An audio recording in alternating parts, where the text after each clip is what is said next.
ओम नमो भगवते वासुदेवाय नमः।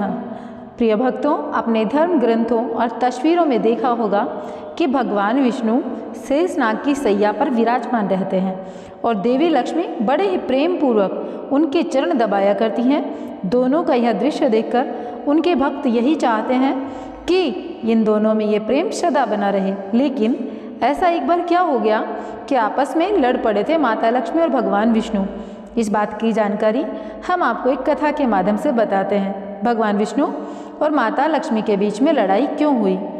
देखिए, एक बार श्री हरि नारायण देवी लक्ष्मी से बोले, लोगों में कितनी भक्ति बढ़ गई है, सब नारायण नारायण करते हैं। भगवान की बात सुनकर माता लक्ष्मी बोली, आपको पाने के लिए नहीं, मुझे पाने के लिए भक्ति बढ़ गई है। जिस पर श्री हरि बोले, लक्ष्मी लक्ष्मी ऐसा जाप नहीं करते हैं। ये सब संवाद के बाद देवी लक्ष्मी बोली कि विश्वास ना हो तो परीक्षा हो जाए। जिसके बाद भगवान विष्णु एक गांव में ब्राह्मण का रूप धारण करके चले गए और एक घर का दरवाज़ा खटखटाया।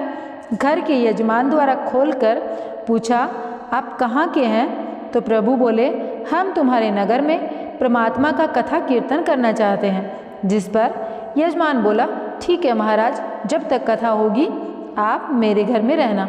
बाद में गांव के कुछ लोग इकट्ठा हो गए और सारी तैयारी कर दी। पहले दिन कुछ लोग आए, अब प्रभु स्वयं कथा कर रहे थे तो संगत बढ़ी। दूसरे और तीसरे दिन और भीड़ हो गई। विष्णु जी खुश हो गए कि कितनी भक्ति है लोगों के भीतर। उधर लक्ष्मी जी ने सोचा कि अब देखा जाए कि क्या चल रहा है।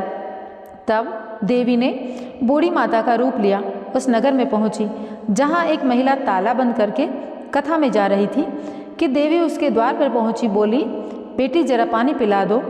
देवी की बात सुनकर महिला बोली, माता जी 3:30 बजे हैं, मेरे को प्रवचन में जाना है। जिस पर लक्ष्मी माता बोली, पिला दे बेटी थोड़ा पानी, बहुत प्यास लगी है। तब उस महिला ने लोटा भर के पानी घर से लिया और माता ने पानी पिया। तब लोटा वापस लौटाया तो वह सोने का हो गया। यह देखकर महिला सोच में पड़ गई कि लोटा दिया तो पीतल का था, घर वापस लिया तो सोने का, कैसी चमत्कारिक माता है। अब उस महिला ने हाथ जोड़कर कहा कि माता जी, आपको भूख भी लगी होगी, खाना खा लीजिए। लालच की इच्छा रखते हुए सोचा कि खाना खाएंगी तो बर्तन भी सोने के हो जाएंगे। माता उसकी मनसा समझ चुकी थी और कहने लगी, तुम जाओ बेटी, तुम्हारा प्रवचन का समय निकल जा रहा है। जिसके बाद वह महिला प्रवचन में आई, लेकिन आसपास की सभी महिलाओं को सारी बात बताई। यह महिलाएं सब सुनकर चलते सत्संग के बीच में से उठकर चली गई और वहीं अगले दिन से इस कथा में लोगों की संख्या कम हो गई। तब भगवान हरि ने पूछा कि लोगों की संख्या कम कैसे हो गई। तब किसी ने कहा, नगर में एक चमत्कारिक माता जी आई हैं, जिसके घर से दूध पीती हैं तो गिलास सोने का हो जाता है, थाली में रोटी सब्जी खाती हैं तो थाली सोने की हो जाती है। उनके चलते लोग प्रवचन में नहीं जाते। जिसके बाद विष्णु जी समझ गए कि देवी लक्ष्मी का आगमन हो चुका है। इतनी बात सुनते ही देखा कि जो यजमान सेठ जी थे वो भी उठ खड़े हो गए और चुपके से निकल लिए और माता लक्ष्मी के पास पहुंचकर बोले, माता, मैं तो भगवान की कथा का आयोजन कर रहा था और आपने मेरे घर को ही छोड़ दिया। देवी बोली, तुम्हारे घर तो मैं सबसे पहले आने वाली थी, लेकिन तुमने अपने घर में जिस कथाकार को ठहराया है ना, वो चला जाए तभी तो मैं आऊँ। सेठ जी बोले, बस इतनी सी बात, उन्हें अभी धर्मशाला में कमरा दिलवा देता हूँ। अब जैसे ही भगवान कथा करके घर आए, सेठ जी बोले, भगवान आप अपना बिस्तर बांधो और जाओ, आपके रहने की व्यवस्था अब से धर्मशाला में कर दी है। जिस पर महाराज बोले, अभी तो कथा के 2-3 दिन बचे हैं, यहीं रहने दो। सेठ बोले, नहीं नहीं, जल्दी जाओ, मैं कुछ नहीं सुनने वाला, मुझे किसी और मेहमान को अपने घर में ठहराना है। इतने में ही देवी लक्ष्मी आई और कहा कि सेठ जी आप थोड़ा बाहर जाओ, मैं इन्हें विदा करती हूँ। माता लक्ष्मी जी भगवान से बोली, प्रभु अब तो मान गए। देवी की बात सुनकर विष्णु जी बोले, हाँ लक्ष्मी, तुम्हारा प्रभाव दिखाई देता है, लेकिन एक बात यह देखी गई, तुम वहाँ जाती हो जहाँ संत धार्मिक अनुष्ठान करते हैं और साफ तरह से कमाई करने वाले लोग रहते हैं। इसका अर्थ है संत जहाँ भी कथा करेंगे आप वहाँ अवश्य आगमन करेंगी। इतना कहकर ही श्री नारायण ने बैकुंठ के लिए प्रस्थान किया। अब प्रभु के जाने के बाद अगले दिन सेठ के घर सभी गांव वालों की भीड़ हो गई।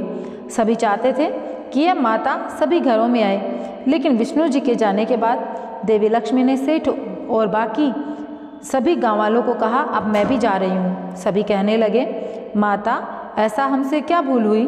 माता ने कहा, मैं वहीं रहती हूँ जहाँ नारायण का वास होता है।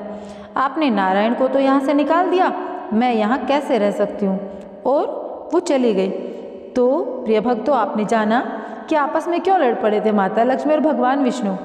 तो अगर आप लोगों को मैंने जो कथा सुनाई इसका थोड़ा सा भी सारांश समझ में आया हो तो कमेंट बॉक्स में ज़रूर बताइएगा कि आखिर उन दोनों की लड़ाई जो हुई थी उसमें जीत किसकी हुई और क्या सच में ऐसा है।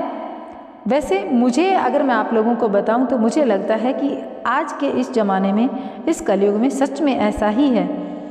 अब मैं आप लोगों को एक दूसरी कथा सुनाती हूँ। पौराणिक मान्यताओं के अनुसार कहा जाता है, देवर्षि नारद माँ लक्ष्मी और भगवान विष्णु के दर्शन के लिए पहुँचे।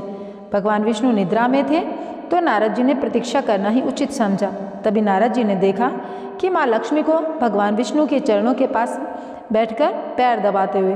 ये देखकर नारद जी के मन में सवाल आया, आखिर माता हमेशा श्री हरि के चरणों में ही क्यों बैठती हैं? अपने इस प्रश्न से बेचैन नारद जी खुद को रोक न सके और माँ लक्ष्मी से उन्होंने पूछ ही लिया। तब नारद जी के सवालों का जवाब देते हुए माता लक्ष्मी ने बताया कि स्त्री के हाथ में देवगुरु बृहस्पति का वास होता है और पुरुषों के पैर में दैत्य गुरु शुक्राचार्य का।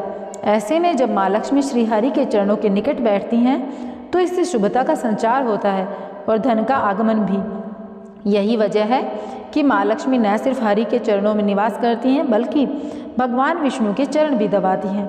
जब एक स्त्री पुरुष के चरण स्पर्श करती हैं तो देव व दानव का मिलन होता है और इससे धन लाभ होता है। तो आप लोगों को मैंने जो कथा सुनाई आप लोगों को कैसी लगी कमेंट बॉक्स में ज़रूर बताइएगा।